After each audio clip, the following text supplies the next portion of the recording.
पुरानी कथा के अनुसार एक दिन भगवान कृष्ण द्वारिका में विराजमान थे।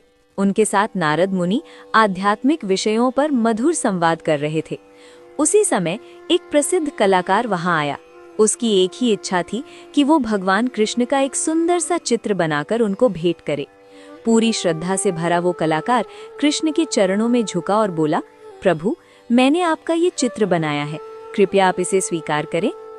कृष्ण ने चित्र को ध्यान से देखा, फिर मुस्कुराकर बोले, मेरे प्रिय कलाकार, ये चित्र सुंदर है, लेकिन ये मैं नहीं हूँ। मुझे देखो और अंतर देखो। तुम ऐसा करो, फिर से चित्र बनाओ। कलाकार ने कृष्ण को देखा। उसे भी लगा वाकई कृष्ण का रूप इस चित्र से कहीं अधिक दिव्य है।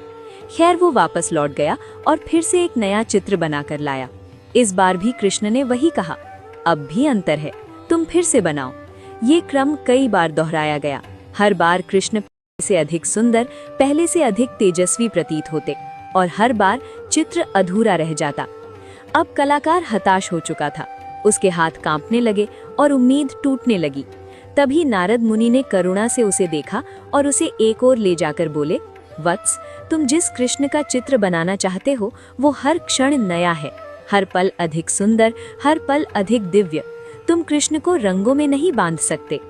कलाकार ने कहा, प्रभु, फिर आप ही कोई हल बताइए। इस तरह से तो मैं इस जीवन में ये कार्य कभी पूरा ही नहीं कर पाऊंगा। नारद मुनि बोले, यदि तुम सच में कृष्ण की सही तस्वीर भेंट करना चाहते हो तो एक काम करो, बाजार जाओ और कुछ दर्पण खरीद लाओ।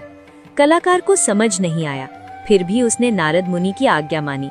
उसने कुछ दर्पण खरीदे और उन्हें लेकर कृष्ण के पास पहुंचा और उन्हें भेंट किया।